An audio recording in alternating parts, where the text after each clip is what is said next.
Good morning students. Class 12 में आज आपका स्वागत है। थोड़ा सा समय हो गया है कि आप लोगों को वीडियो नहीं मिल पाए हैं, लेकिन अब आपको वीडियो मिलते रहेंगे। ठीक। तो जो टॉपिक चल रहे थे, अब हम आपको आज एक नया टॉपिक बताएंगे। टॉपिक का नाम है मानव उद्विकास। जैसा कि आप देख रहे हैं, मानव उद्विकास। आज हम इस टॉपिक में ये जानेंगे कि मानव का उद्विकास हुआ कैसे, इस पृथ्वी पर मानव आया कैसे, और वो मानव जो पृथ्वी पर आया है तो उससे पहले उससे कौन सी जातियां यहाँ पर निवास करती थीं, या उससे पहले कौन से जीवधारी थे। तो हम उस सब को जानेंगे इस मानव उद्विकास में। तो चलिए शुरू करते हैं मानव उद्विकास। ठीक। तो देखिए, मानव उद्विकास जो हुआ है वो एकदम से मानव पृथ्वी पर नहीं आया। देखिए, पृथ्वी की पहले उत्पत्ति हुई, और पृथ्वी की उत्पत्ति जो हुई, पृथ्वी एक सूर्य से अलग हुई तो वो एक आग का गोला थी। ठीक। फिर धीरे धीरे उस पर परिस्थितियां बढ़ती जो है सही होती गई, और उसके बाद जो है पृथ्वी पर नए जीवों की उत्पत्ति होती गई।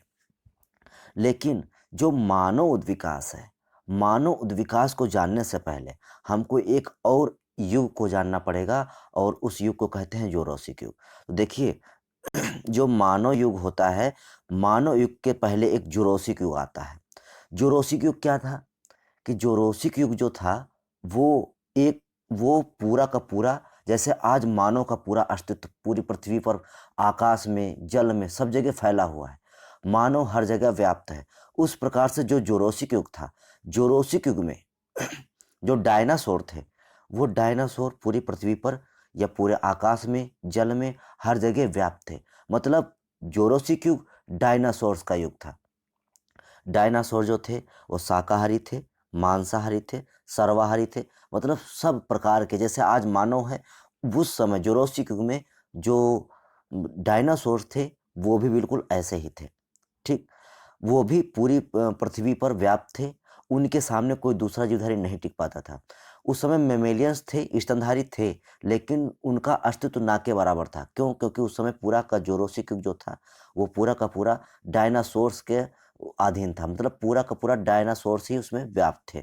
तो जो जोरोसिक युग था वो पूरा का पूरा डायनासोर से व्याप्त था। ठीक। उसमें सब भी डायनासोर्स ही थे।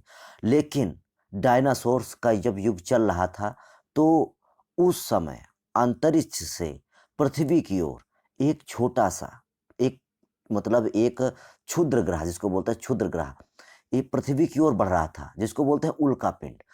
वो पृथ्वी की ओर आ रहा था। ठीक। पृथ्वी की ओर जैसे जैसे वो बढ़ता जा रहा था, तो जब वायुमंडल में, पृथ्वी के वायुमंडल में पहुंचा, तो घर्षण के कारण वो एक पूरा आग का गोला बन चुका था। धीरे धीरे वो क्या हुआ, पृथ्वी पर आकर टकराया। वो उल्का पिंड क्या हुआ, पृथ्वी पर आकर टकराया। पृथ्वी पर आकर टकराने से क्या हुआ कि उस उल्का पिंड में इतनी ज्यादा एनर्जी थी कि लगभग जो हिरोशिमा नागासाकी पर, जो अभी जापान में हिरोशिमा और नागासाकी जो दो शहर थे, उन पर उन पर जो भी ये परमाणु बम गिराए गए थे, तो उन परमाणु बमों की अपेक्षा ये 10,000 गुना ज़्यादा शक्तिशाली था। ठीक। जब वो आकर पृथ्वी पर टकराया, तो पृथ्वी पर टकराने से क्या हुआ कि पृथ्वी पर बहुत ज़्यादा ऊर्जा मुक्त हुई, जिससे क्या हुआ कि समुद्र में सुनामी टाइप की बहुत लहरें उठी, और जहाँ पर ये उल्कापिंड टकराया, उससे बहुत ऊर्जा मुक्त हुई पृथ्वी पर। तो पृथ्वी के डायनासोर्स, जल के डायनासोर्स, और जो वायु के डायनासोर थे, क्योंकि इसका बहुत ज़्यादा जो इसकी धूल थी वो वायुमंडल में गई, और जितनी भी गैसें थीं वो सब इसमें मिक्स हो गई। तो जिस कारण से वायुमंडल के जितने भी डायनासोर थे, पर्यावरण मतलब जैसे धरती के, आकाश के, जल के, जितने भी डायनासोर थे, मोस्टली सबका अंत हो चुका था। तो एक क्षुद्र ग्रह के टकराने से पृथ्वी से डायनासोर्स अर्थात जुरासिक युग का पूरी तरीके से अंत हो चुका था। लेकिन उस डायनासोर पृथ्वी से समाप्त हो गए। ठीक। लेकिन उस समय एक ऐसा भी जीवधारी था, वो जीवधारी जो था मेमेलियंस था। इस विनाश से, इस भयंकर विनाश से वो स्तनधारी अपने आप को बचा लिया था। क्यों? क्योंकि वो स्तनधारी पृथ्वी के अंदर रहता था, बिल बनाकर रहते थे। ठीक? उस समय जब उल्कापिंड पृथ्वी से टकराया, तो पृथ्वी से उल्कापिंड टकराने की वजह से 75% जातियाँ, मोस्टली जितनी 75% जातियाँ थीं, वो नष्ट हो चुकी थीं। पूरी पृथ्वी के सभी पेड़-पौधे नष्ट हो चुके थे। फिर क्या हुआ, धीरे-धीरे परिस्थितियाँ सामान्य हुईं। परिस्थितियाँ धीरे-धीरे सामान्य हुईं। परिस्थितियाँ सामान्य होने पर क्या हुआ, धरती पर पेड़-पौधों का विकास हुआ। पेड़-पौधों का विकास हुआ तब उस समय क्या था कि एक मैमेलियंस जो ज़मीन के नीचे रहते थे, कुछ मैमेलियंस जो ज़मीन के नीचे रहते थे, स्तनधारी जो ज़मीन के नीचे रहते थे, वो धीरे-धीरे पृथ्वी पर आए और उससे क्या हुआ, उन मैमेलियंस से जीवधारियों का और मानव का, सबसे ज़्यादा मानव का उद्विकास प्रारंभ हुआ। डायनासोर्स का अंत हो गया और उस समय जो था एक मैमेलियंस जिसको बोला जाता है गजसुरूज, गजसुरूज बोला जाता है इसको। गजसुरूज जो थे ये पृथ्वी पर आए और इनसे मानव का उद्विकास हुआ। ठीक? गजसुरूज क्यों, इनको गजसुरूज क्यों कहा जाता है? ठीक? गजसुरूज इसलिए कहा जाता है क्योंकि जो ये सुरूज थे, इनकी जो आगे की सूंड होती है, ठीक? जो सूंड होती है, जो आप ये चित्र में देख रहे हैं, ये आपका वृक्षाशयी सुरूज है। ट्री सुरूज है ये, ट्री सुरूज अर्थात ऐसा सुरूज जो पेड़ों पर रहता था, जिसको हम लोग वृक्षाशयी सूरज कहते हैं। ठीक? लेकिन एक और सूरज था जो जमीन के नीचे बिल बनाकर रहता था, जिसको हम लोग गज सूरज कहते थे। गज सूरज को गज सूरज उसको इसलिए कहा जाता था क्योंकि उसका जो आगे का मुख था, जैसे इसमें आगे इसका आप मुख देख रहे हैं, तो जो ये मुख है ये चूहे के जैसा है, लेकिन उसका जो मुख था वो हाथी के सूंड के जैसा था, लंबा लंबा था, इसलिए उसको गज और सूरज क्यों, क्योंकि चूहे के जैसा था, इसलिए गज सूरज कहा गया उसको। ठीक? गज सूरज, फिर उसके बाद वृक्षाशयी सूरज है। इस प्रकार से जो है मानव का उद्विकास प्रारंभ हुआ, धरती पर मानव का उद्विकास प्रारंभ हुआ। तो अब देखिए, अब हम पूरा का पूरा मानव का उद्विकास पढ़ेंगे कि अब हमने जान लिया कि मानव का उद्विकास हुआ कैसे। तो अब हम मानव का उद्विकास, इसमें हम पूरी तरीके से इस चार्ट के रूप में जानेंगे। इसमें मोस्टली हमने सारी की सारी जानकारियाँ इसमें भर दी हैं, पूरी की पूरी जानकारियाँ इसमें हैं। मानव जो है पृथ्वी पर कैसे आया मैंने आपको बता दिया। अब मानव की कौन-कौन जातियाँ आई, अब हम उसको बताने वाले हैं इस चार्ट के द्वारा। तो ये चार्ट बहुत ही मोस्ट इम्पोर्टेंट है आपके कंपटीशन के लिए। तो देखिए, मानव का उद्विकास, जो मानव है, मानव का उद्विकास कैसे हुआ? तो इसमें हम जानेंगे। तो देखिए, मानव का जो उद्विकास हुआ, उस गजसूरुज से कई जातियाँ विकसित हुईं। गजसूरुज से कई जातियाँ विकसित हुईं, उसमें से एक था वृक्षाश्रयी सूरुज। वृक्षाश्रयी सूरुज, इसको बोलते हैं ट्री सूरुज। ऐसे सूरुज जो वृक्षों पर रहते हो, वृक्षाश्रयी सूरुज मतलब ऐसे सूरुज जो पेड़ों पर रहते थे। ठीक? फिर आता है लीमर्स तथा टार्सियर्स। लीमर्स तथा टार्सियर्स, तो ये दूसरे आए। और फिर आया एंथ्रोपोडाइट। एंथ्रोपोडाइट, ठीक? तो इनको यह बोला जाता है मानवाकार पूर्वज।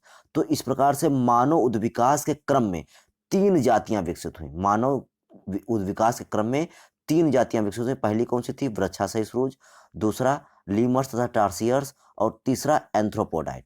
तो इस प्रकार से 3 जातियाँ विकसित हुईं। लेकिन ये 3 जातियाँ एक साथ विकसित हुईं। अब जैसे कि अगर आपसे पूछा जाए वृक्षाश्रयी सूरुज क्या है? तो हमने आपको बता ही दिया कि जैसे इसमें क्या लिखा हुआ है, वृक्षाश्रयी सूरुज। ऐसे सूरुज जो वृक्षों पर रहते हों। ठीक? अब जैसे पूछ दिया जाए कि वृक्षाश्रयी सूरुज का विकास कब हुआ? तो इनका विकास पैलियोसीन युग में हुआ। कब हुआ? पैलियोसीन युग में हुआ। और ये क्या थे? ये प्रथम प्राइमेट्स थे। क्या थे? प्रथम प्राइमेट्स थे। ठीक? फिर ये भोजन इनका क्या था? तो ये कीट व फलों को भोजन के रूप में ग्रहण करते थे। किस रूप में? कीटों को और फलों को ये भोजन के रूप में ग्रहण करते थे। ठीक? तो ये वृक्षाशयी सूरुज हुए। अब अगला आता है लीमर्स तथा टार्सियर्स। तो जो लीमर्स और टार्सियर्स हैं, तो ये पैलियोसीन युग, इनका विकास कब हुआ? पैलियोसीन युग में इनका विकास हुआ। और ये कीटभक्षी थे, मतलब ये मोस्टली कीटों को खाते थे। और इयोसीन युग में ये विलुप्त हो गए। मतलब प्लियोसीन युग में आए, कीट का भक्षण करते थे और इयोसीन युग में ये विलुप्त हो गए। अब तीसरा आता है एंथ्रोपोडाइट, या इनको बोलते हैं मानवाकार पूर्वज। मानवों का जो विकास हुआ है वो एंथ्रोपोडाइट से हुआ है, एंथ्रोपोडाइट से, क्योंकि ये सभी जातियां आई, दोनों ये जातियां आई और विलुप्त हो गई। लेकिन जो अगला आता है एंथ्रोपोडाइट, एंथ्रोपोडाइट इसको बोलते हैं मानवाकार पुरुष। ये ऐसे पुरुष थे जिनका आकार प्रकार कैसा था, मानव के जैसा था। ठीक, तो ये मानवाकार पूर्वज कहलाए। इसको दूसरा नाम क्या है इसका, एंथ्रोपोडाइट। ये कब आए, तो ये आलिगोसीन युग में और मायोसीन युग में इनकी उत्पत्ति हुई। आलिगोसीन युग और मायोसीन युग में इनकी उत्पत्ति हुई, किसकी, एंथ्रोपोडाइट या मानवाकार पूर्वज। तो जो देखिए मानवाकार पूर्वज या एंथ्रोपोडाइट थे, तो उनकी जो थी तीन जातियां विकसित हुई। मोस्टली हम लोग अभी क्या जानते हैं कि हमारे पूर्वज बंदर थे, लेकिन ऐसा नहीं है कि हमारे लोग पूर्वज बंदर थे। बंदर हमारे लोग पूर्वज नहीं थे, क्योंकि इनका विकास हम लोगों के पैरेलल हुआ था। मानव का विकास और बंदर का विकास और कपि का विकास ये एक साथ हुआ था, एक पैरेलल हुआ था। ठीक, इसलिए हम नहीं कह सकते हैं क्योंकि जो मानव का विकास हुआ है वो बंदर से हुआ है, क्योंकि ये जो डार्विन थे, तो डार्विन ने ये सब बताया था। तो डार्विन सिद्धांत के अनुसार जो मानव, जो वानर वंश, कपिवंश और मानव वंश, जो तीन वंश थे, तो इनका विकास पैरेलल हुआ है। तो ये तीनों का विकास हुआ किससे है, तो एंथ्रोपोडाइट से हुआ है। एंथ्रोपोडाइट का विकास कब हुआ है, आलिगोसीन युग व मायोसीन युग में ये विकसित हुए हैं, और ये मानवाकार पूर्वज थे। तो देखिए इस एंथ्रोपोडाइट से तीन जातियां विकसित हुई, एक तो आया वानर वंश, और दूसरा आया कपिवंश, और तीसरा आया मानव वंश। ठीक, तो ये तीन जातियां एक साथ विकसित हुई। अब देखिए तीन जातियां जब एक साथ विकसित हुई, तो इसका मतलब ये हो गया कि ये एक दूसरे के पूर्वज तो हो ही नहीं सकते, क्योंकि पूर्वज वो होते हैं जो किसी को जन्म दें और उनकी संतान कहलाएं, तो ये पूर्वज होते हैं। ठीक, तो पूर्वज ये नहीं हो सकते, क्यों, क्योंकि इनका विकास हम लोगों के साथ ही हुआ है। तो जो वानर वंश आया, तो वानर वंश की उत्पत्ति कब हुई, इयोसीन युग में हुई। कब हुई, इयोसीन युग में हुई। और वानर वंश में भी दो प्रकार के बंदर थे, एक नई दुनिया के बंदर और एक पुरानी दुनिया के बंदर। तो जो नई दुनिया के बंदर थे उनमें 36 दांत होते थे। जो नई दुनिया के बंदर थे उनमें 36 दांत होते थे, और जो पुरानी दुनिया के बंदर थे उनमें 32 दांत थे। कितने दांत थे, 32 दांत थे। तो नई दुनिया के बंदर और पुरानी दुनिया के बंदर, बहुत अंतर हो जाता है कि नई दुनिया के अंदर और जो नई दुनिया के जो बंदर थे और जो पुरानी दुनिया के बंदर थे, उनमें अंतर बताइए। ठीक, तो देखिए नई दुनिया क्या थी, जो अमेरिका वगैरह जो देश खोजे गए, तो उसमें जो वानर वंश जो था, वानर वंश जो था उसको नई दुनिया के बंदर बोला गया, और बाकी जो एशिया के जो बंदर थे उनको पुरानी दुनिया के बंदर बोला गया। ठीक, तो जो नई दुनिया के बंदर थे उनमें कितने दांत थे, 36 दांत थे, ये पूछा जाता है। और जो पुरानी दुनिया के बंदर थे उनमें कितने दांत थे, 32 दांत थे। ठीक, और वानर वंश का विकास कब हुआ है, इयोसीन युग में हुआ है। अब दूसरा आता है कपिवंश। कपिवंश का जो विकास हुआ है वो मायोसीन युग में हुआ है। कब हुआ है, मायोसीन युग में हुआ है। और जो कपिवंश थे वो विशाल कपि थे, मतलब बड़े बड़े थे, जैसे गौरिल्ला चिंपैंजी आपने देखा है तो ये बंदर से काफी बड़े होते हैं। तो ये कपिवंश मतलब ये विशाल कपि थे, और दोनों पैरों पर खड़े होते जाते, मतलब ये खड़े हो जाते थे, मतलब दोनों पैरों पर ये चल लेते थे। ठीक, तो इसमें भी कई प्रकार के कपि आए हैं, जैसे गिब्बन आया, गौरिल्ला आया, चिंपैंजी आया, औरंगुटान आया। तो गिब्बन, गौरिल्ला, चिंपैंजी, औरंगुटान, तो ये चार जो थे ये क्या कहलाए, कपि कहलाए। और ये किस वंश में आते हैं, कपिवंश में आते हैं। तो जो गिब्बन था उसका विकास कहाँ हुआ है, तो दक्षिण पूर्व एशिया में हुआ। कहाँ हुआ है, दक्षिण पूर्व एशिया में हुआ है। किसका विकास, गिब्बन का। बहुत पूछे जाते हैं ये सब चीजें कि गिब्बन का विकास कहाँ हुआ है, तो गिब्बन का विकास दक्षिण पूर्व एशिया में हुआ है। फिर आता है गौरिल्ला। तो जो गौरिल्ला है, तो गौरिल्ला का जो विकास हुआ है और जो चिंपैंजी का विकास हुआ है, ये दोनों का विकास एक साथ हुआ है। कहाँ हुआ है, अफ्रीका में हुआ है। तो गौरिल्ला और चिंपैंजी का विकास कहाँ हुआ है, अफ्रीका में हुआ है। और जो औरंग उटान है, औरंग उटान का भी विकास कहाँ हुआ है, दक्षिण पूर्व एशिया। मतलब गिब्बन, औरंग उटान का विकास एक साथ हुआ है, कहाँ हुआ है, दक्षिण पूर्व एशिया में हुआ है। और गौरिल्ला और चिंपैंजी का विकास कहाँ हुआ है, अफ्रीका में हुआ है। तो ये जो चार थे ये क्या कहलाए, कपिवंश कहलाए। ठीक, अगला आता है मानव वंश। तो देखिए हमने यहाँ पर वानर वंश जान लिया, कपिवंश जान लिया, अब जानते हैं मानव मानव वंश को। देखिए मानव वंश में जो था आपके चार प्रकार के मानव आए। मानव की उत्पत्ति जो हुई, चार प्रकार के मानवों की उत्पत्ति हुई। पहले आता है अवमानव। अवमानव को बोलते हैं इंग्लिश में सब मैन। अवमानव को इंग्लिश में क्या कहते हैं, सब मैन कहते हैं। तो इसकी जो उत्पत्ति हुई है वो कब हुई है, 1.3 करोड़ वर्ष पूर्व हुई है। ये अवमानव या सब मैन की उत्पत्ति कब हुई है, तो 1.3 करोड़ वर्ष पूर्व हुई है। और कब हुई, मायोसीन युग में हुई है। ठीक, और ये स्थलीय थे, पूरी तरीके से जल वो स्थल पर रहते थे, और ये द्विपदचारी गमन करते थे, मतलब दोनों पैरों पर खड़े होकर चलते थे। अगर आपसे पूछा जाए सब मानव की विशेषताएं क्या हैं, तो हम क्या बताएंगे कि ये 1.3 करोड़ वर्ष पूर्व इनकी उत्पत्ति हुई। ये मायोसीन युग में ये आए, और ये स्थलीय थे, और ये द्विपदचारी गमन करते थे। ठीक, अगला आता है कपि मानव। ठीक, कपि मानव क्या होता है, या इसका कहते हैं या निकट मानव। ठीक, कपि मानव या निकट मानव। ठीक, तो कपि मानव या निकट मानव क्या है, तो देखिए ये कब आए, प्लीस्टोसीन युग में आए। कब आए, प्लीस्टोसीन युग में आए, और इनके जो जीवाश्म है, कप मानव के जो जीवाश्म है, वो दक्षिण अफ्रीका से प्राप्त हुए। अगर आपसे पूछा जाए कप मानव के जीवाश्म कहाँ से प्राप्त हुए, तो दक्षिण अफ्रीका से प्राप्त हुए।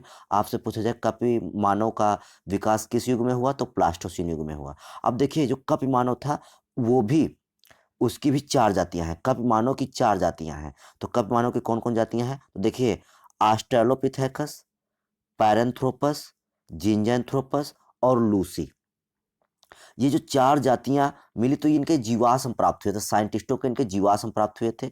तो कपि मानव जो था या निकट मानव जो था, उसकी 4 जातियाँ हैं। इसी प्रकार से जो देखिए प्रागैतिहासिक मानव है, तो इसकी 3 जातियाँ हैं, देखिए। और जो वास्तविक मानव है, इसकी भी जो है 4 जातियाँ हैं। तो पहले हम एक-एक जानेंगे, तो देखिए कपि मानव या निकट मानव, इसकी 4 जातियाँ हैं, उसको जान लेते हैं। प्रागैतिहासिक मानव, इसकी 3 जातियाँ हैं, इसको जानेंगे। और वास्तविक मानव, इसको जानेंगे, तो इसकी 4 जातियाँ हैं, इसको जानेंगे।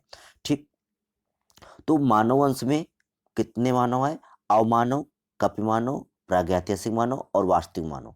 तो ये 4 मानव किसके अंतर्गत है, मानव वंश के अंतर है, मतलब इनका विकास मानव वंश के अंतर्गत हुआ।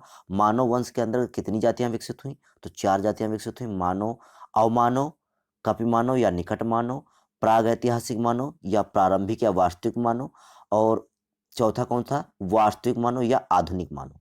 ठीक, तो ये 4 कौन सी जातियां हैं हमारी, मानव वंश की 4 जातियां हैं। अब देखिए हमारा आपको अवमानव बता ही दिया, इसके विषय में ज़्यादा कुछ है नहीं। दूसरा आता है कपिमानव या निकट मानव। तो जो कपिमानव या निकट मानव है, तो इसकी जो है 4 जातियां विकसित हुई, ऑस्ट्रेलोपिथेकस, पैरेंथ्रोपस, जिंजैंथ्रोपस, लूसी। अब ये बहुत पूछे जाते हैं आपका, ऑस्ट्रेलोपिथेकस कौन था, तो प्रथम आदि मानव था। अगर आपसे पूछा जाए कि ऑस्ट्रेलोपिथेकस क्या है, तो ये प्रथम आदि मानव है। ठीक, और इसका विकास कहाँ हुआ है, तो दक्षिण अफ्रीका में हुआ है। इसका ऑस्ट्रेलोपिथेकस का जो विकास कहाँ हुआ है, तो दक्षिण अफ्रीका में हुआ है। ठीक, और 1924 में इसके जीवाश्म खोजे गए। ठीक, 1924 में इसके जीवाश्म खोजे गए, और रेमंड डार्ट को इसको मिले थे। रेमंड डार्ट को ये जीवाश्म प्राप्त हुए थे 1924 में, और ये एक शिशु के जीवाश्म थे। ठीक, ये एक शिशु के जीवाश्म थे, और जो इसको ट्वांग शिशु नाम दिया गया। क्या नाम दिया गया, इसके जीवाश्म को क्या नाम दिया गया, ट्वांग शिशु नाम दिया गया। ठीक, और ये जो था ऑस्ट्रेलोपिथेकस, इसका जो जंतु वैज्ञानिक नाम है, वो ऑस्ट्रेलोपिथेकस अफ्रीकेंस है। मोस्ट इंपॉर्टेंट, आपसे पूछा जाएगा कि ऑस्ट्रेलोपिथेकस का जो है जूलॉजिकल नेम क्या है, तो इसका जूलॉजिकल नाम क्या रखा गया है कि ऑस्ट्रेलोपिथेकस अफ्रीकेंस। क्योंकि देखिए ऑस्ट्रेलोपिथेकस है ये, और इसके जीवाश्म कहाँ से खोजे गए थे, अफ्रीका से खोजे गए थे, इसलिए इसका जो जूलॉजिकल नेम रख दिया गया, क्या रख दिया गया, ऑस्ट्रेलोपिथेकस अफ्रीकेंस रख दिया गया। और जो इसका माइंड था, माइंड जो था उसका आयतन कितना है, तो इसके माइंड का आयतन था 440 से 700 सीसी। 440 से 700 सीसी इसके माइंड का आयतन था, और आयतन जो होता है वो क्यूबिक सेंटीमीटर में होता है, तो इसलिए इसके माइंड का आयतन कितना था, 440 से 700 सीसी क्यूबिक सेंटीमीटर था, और ये मांसाहारी था। तो हमने ऑस्ट्रेलोपिथेकस के विषय में क्या क्या जाना, यहाँ पर हमने ये जान लिया कि ये प्रथम आदि मानव है। अगर आपसे पूछा जाए प्रथम आदि मानव कौन है, तो ऑस्ट्रेलोपिथेकस है। इसका विकास कहाँ हुआ, तो दक्षिण अफ्रीका में हुआ। ठीक, और ये 1924 में इसके जीवाश्म खोजे गए, किसको मिले, रेमंड डार्ट को मिले, और इसका नाम क्या दिया गया, ट्वांग शिशु नाम दिया गया। इसका जूलॉजिकल नेम क्या है, ऑस्ट्रेलोपिथेकस अफ्रीकेंस है। इसके माइंड का आयतन कितना है, तो 440 से 700 सीसी है।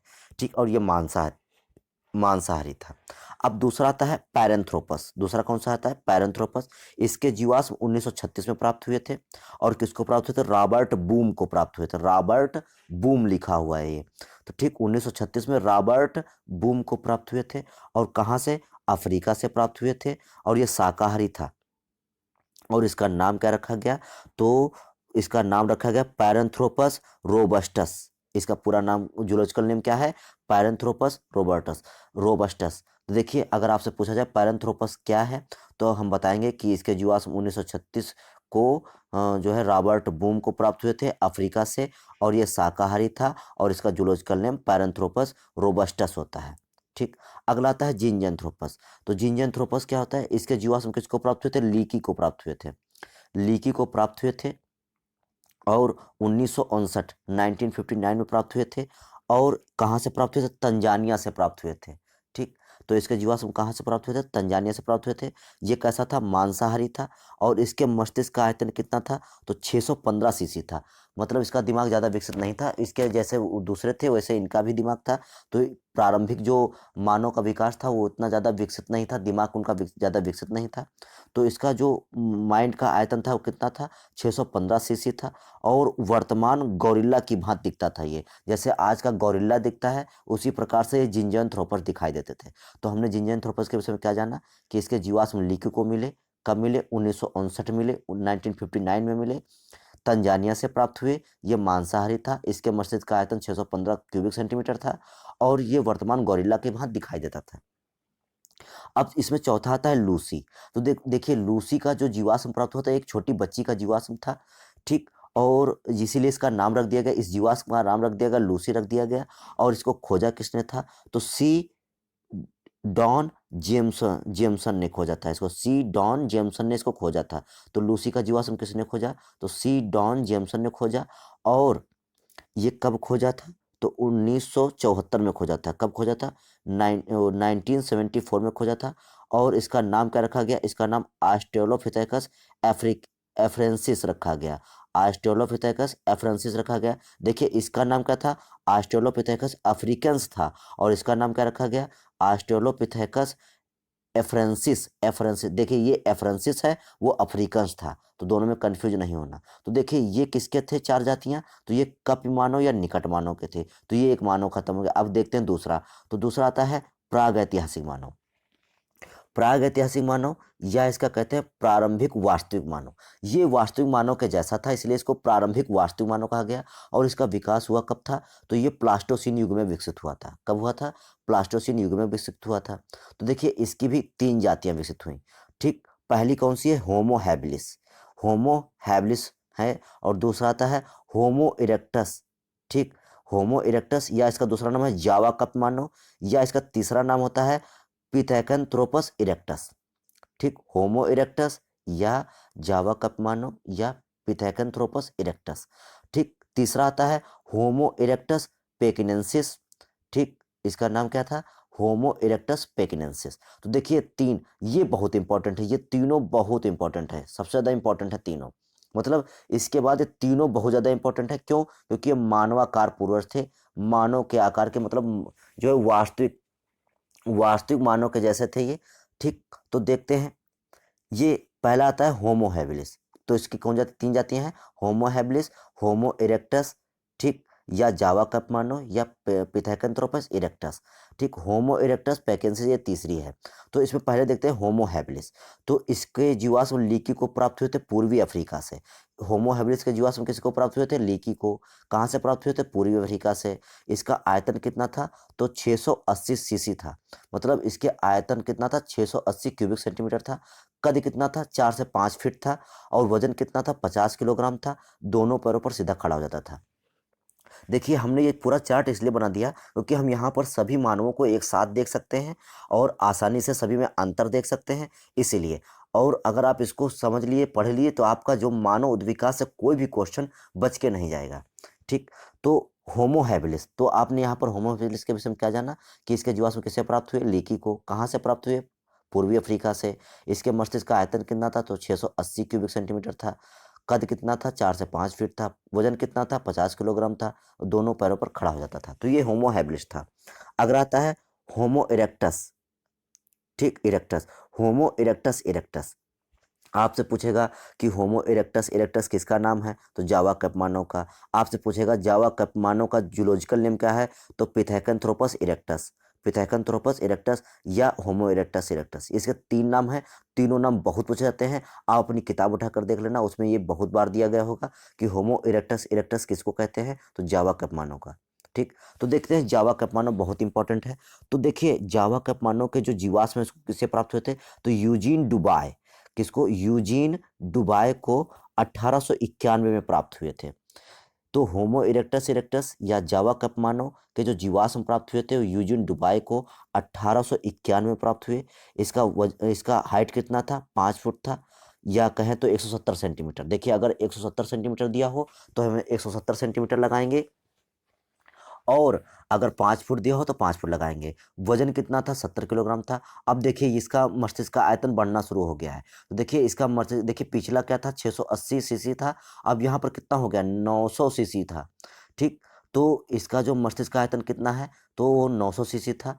ये गुफाओं में रहता था, गुफाओं में झुंड बनाकर रहते थे ये, मोस्ट इंपॉर्टेंट। इसीलिए तो ये इंपॉर्टेंट है जावा कप मानो, क्योंकि ये पहला ऐसा मानव था जो गुफाओं में झुंड बनाकर रहते थे, हथियार या अग्नि का प्रयोग करते थे। मतलब ये हथियार का प्रयोग किसने शुरू किया, जावा कपमानों ने। अग्नि का प्रयोग किसने शुरू किया, जावा कपमानों ने। और ये सर्वाहारी था, मतलब ये सब कुछ खाता था।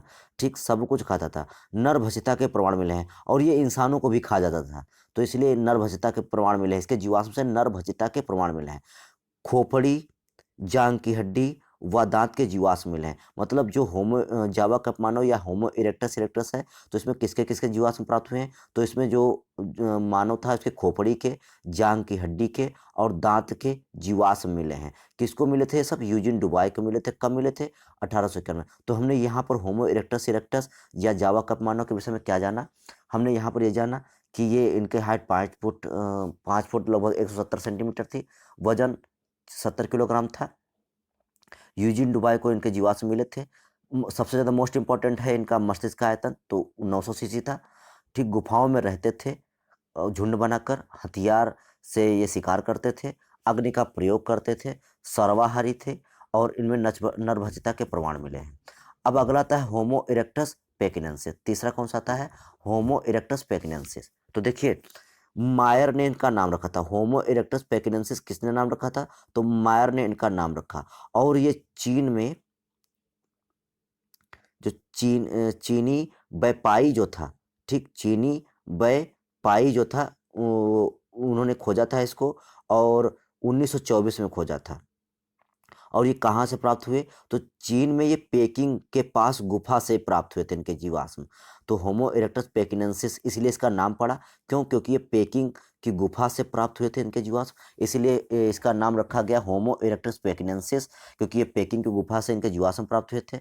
और इसका नाम जो होता है तो साइनेंथ्रोपस पेकिनेंसिस रखा गया। अर्थात अगर आपसे पूछा जाए होमो इरेक्टस पेकिनेंसिस का जूलॉजिकल नाम क्या होता है, तो इसका जूलॉजिकल नाम होता है साइनोथ्रोपस पेकिनेंसिस, इसका जूलॉजिकल नेम होता है। लंबाई जावा कपमानव से कम, मतलब इससे कम लंबाई थी, मतलब ये 5 फुट 170 सेंटीमीटर था, तो मतलब कुछ ही लंबाई कम थी। ठीक, और जो इसकी मस्तिष्क गुहा है, मस्तिष्क गुहा का आयतन 1075 सीसी था। तो देखिए अब इसका मस्तिष्क का आयतन देखिए इसमें बढ़ना शुरू हो गया था। पहले जो था 680 सीसी था, फिर उसके बाद जो इसके बाद इसका जो विकास हुआ तो 900 सीसी इसका मस्तिष्क का आयतन हो गया। फिर उसके बाद जो होमो इरेक्टस पेकिनेंसिस मानव आया, उसका मस्तिष्क का आयतन कितना हो गया, 1075 सीसी हो गया। ठीक, और ये अधिक बुद्धिमान था, क्यों, क्योंकि मस्तिष्क का आयतन बढ़ गया, तो इसलिए अधिक बुद्धिमान था ये। ठीक, अब ये गुफाओं में जैसे अब इनसे पहले वाले झुंड बनाकर रहते थे, तो ये भी क्या होंगे, ये भी झुंड बनाकर रहेंगे।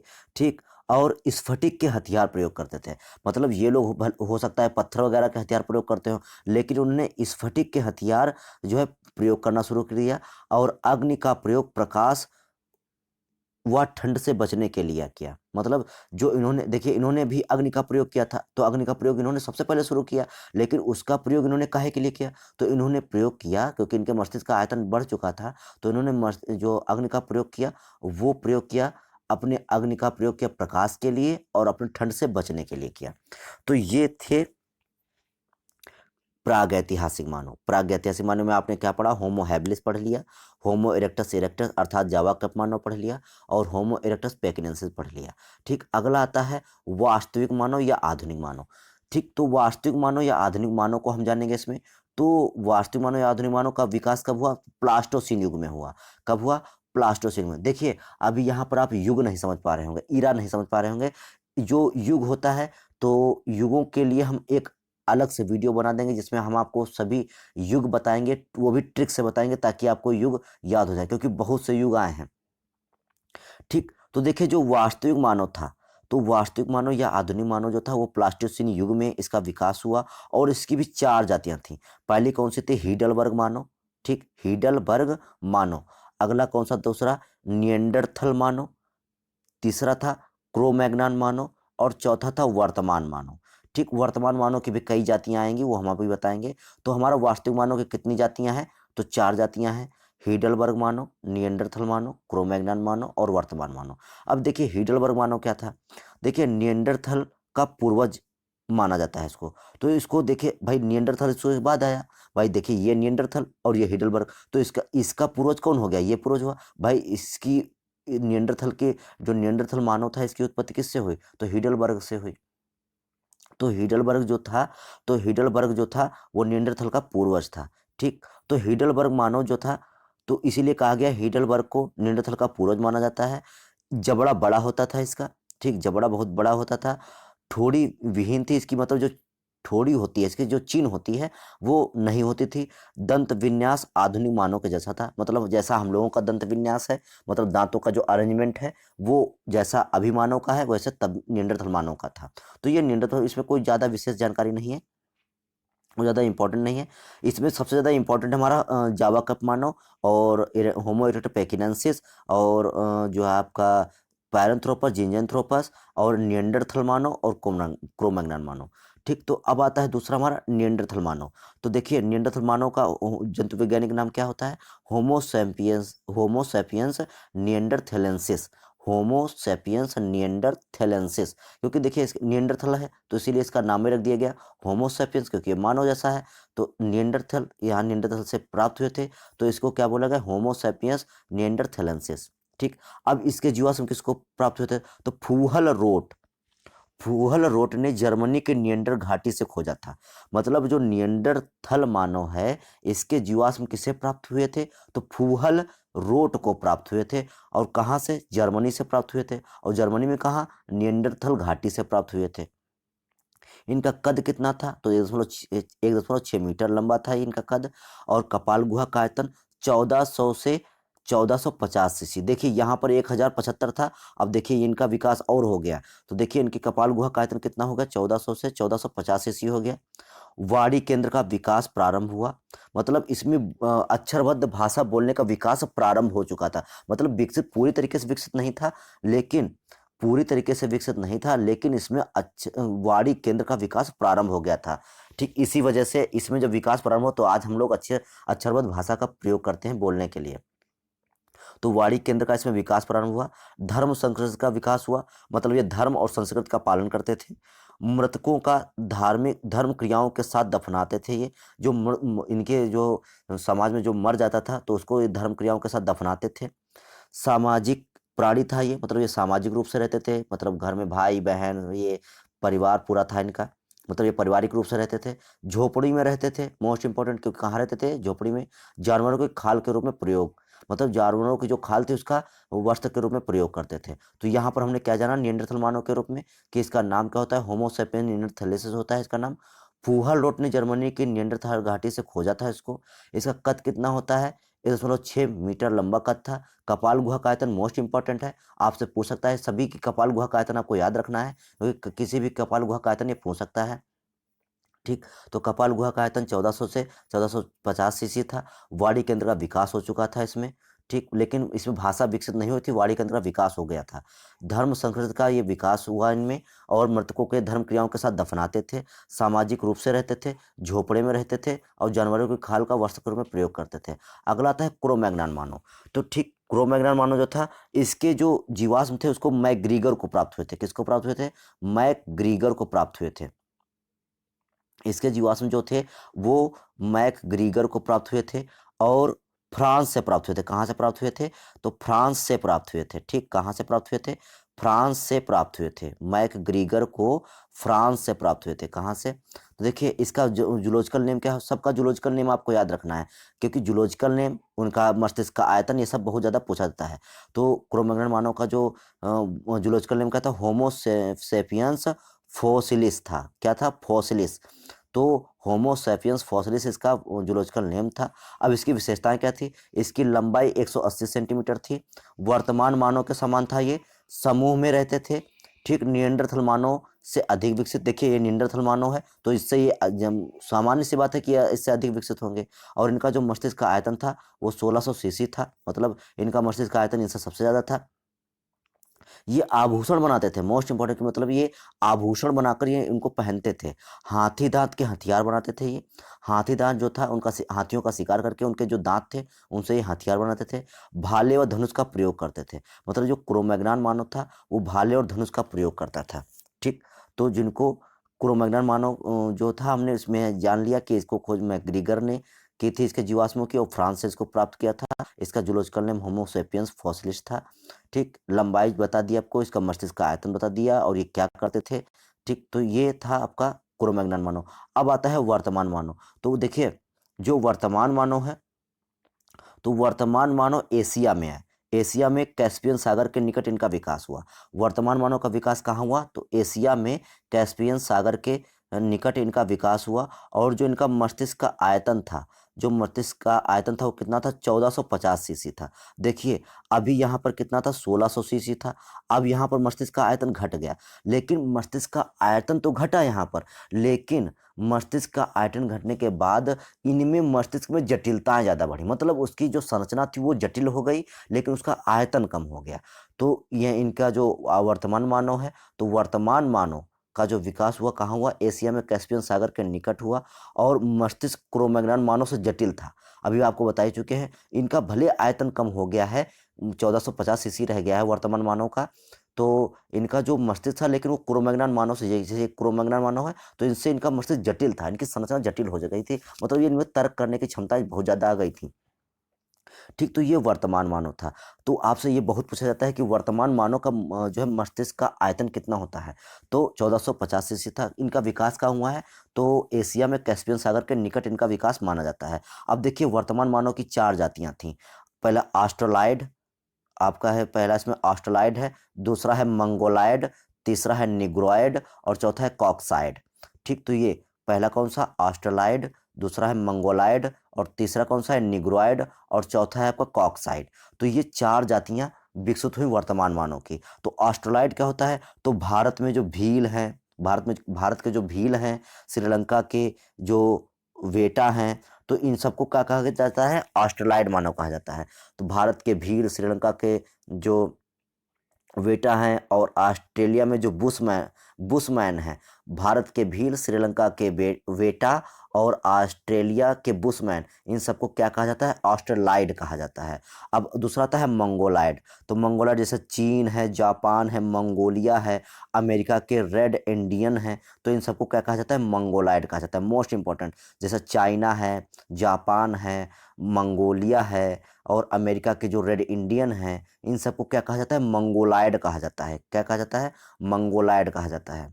अगला आता है निग्रोइड। तो निग्रोइड में अफ्रीका के निग्रो, जो अफ्रीका के निग्रो जाति होती है, तो निग्रो, अंडमान फिलीपींस द्वीपों के बौने, तो मतलब अफ्रीका के निग्रो, अंडमान फिलीपींस के जो द्वीपों के जो बौने होते हैं, वो उनको क्या कहा जाता है? निग्रोइड कहा जाता है। क्या कहा जाता है? तो निग्रोइड मानव के अंतर्गत आते हैं। अगला आता है कॉक्साइड।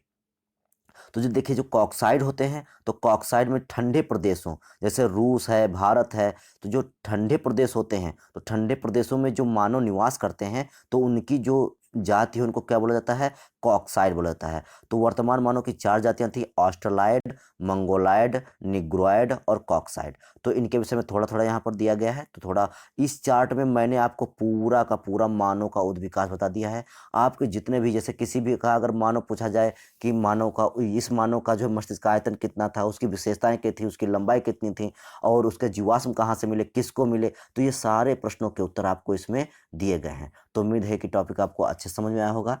तो आज के लिए केवल इतना ही, बाकी फिर नेक्स्ट वीडियो में मिलेंगे। तब तक के लिए जय हिंद।